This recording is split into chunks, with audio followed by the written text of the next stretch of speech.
Hello students. So in the last class we have seen about the semaphores, its advantages and disadvantages. So in today's lecture we will see the monitors in process synchronization, and let's see the definition first.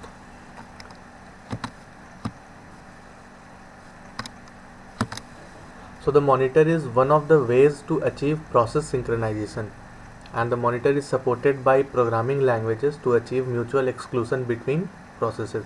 तो what is mutual exclusion? Mutual exclusion वो होता था कि जब एक process CPU को use कर रहा है, so in that case the another one has to wait for the first one to exit from the CPU. मतलब एक बार में केवल एक ही प्रोसेस CPU को यूज़ कर सकता था. सो इसे यूज़ करने के लिए there was a need for programming language, और इसके लिए क्या था, मॉनिटर जो यूज़ किया गया वो प्रोग्रामिंग लैंग्वेज के थ्रू इम्प्लीमेंट किया गया. सो मॉनिटर्स को जब भी हम लिखते हैं तो we write inside it just like a function, जैसे प्रोग्रामिंग लैंग्वेज में यूज़ करते हैं. So for example Java synchronized methods and Java provides wait and notify function. These are the two functions which are used in this process synchronization through monitors. So these are some key points of monitors. So it is the collection of condition variables and procedures combined together in a special kind of module or a package. So जैसे function होता था कि एक function बना दिए, उसके अंदर पे we have inserted all the codes which are being used. तो यहाँ पे भी क्या है, ये एक फंक्शन होता है, और we can say that it is a package. तो what are the things which are imported on that package? There are some condition variables and procedures.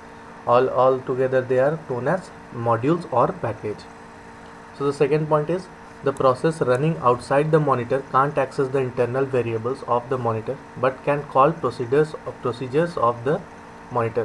This is same as that of the class which we have studied in C++. कि अगर C++ class के अंदर किसी भी variable को हम लोग declare करते हैं, so we can not call outside that class. उस वेरिएबल को क्लास के बाहर हम कॉल नहीं कर सकते थे.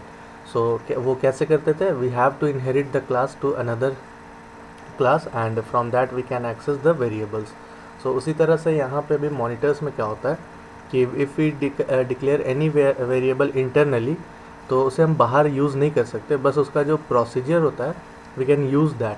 सो what's procedure? Procedure is the function which is being assigned to that variable.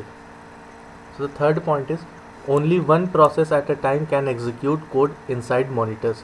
So this is the case of mutual exclusion. तो हम लोग अभी तक म्यूचुअल एक्सक्लूजन पढ़ रहे हैं, जिसका मतलब ही ये होता है कि only one process can execute inside the CPU at a time. So वही सेम प्रोसेस है ये कि only one process at a time can execute code inside the monitor. Let's move on to the programming implementation of monitor. So this is the syntax of monitor. How we have to write? We have to write the name of the monitor. सबसे पहले जैसे यहाँ पे demo है, followed with the preceded by the keyword monitor. तो monitor and यहाँ पे demo है, हम लोग एक बना लेते हैं CSE. okay, so inside that we have to write some variables. Variable यहाँ पे A B C कुछ भी हो सकता है, A B C कोई भी वेरिएबल है.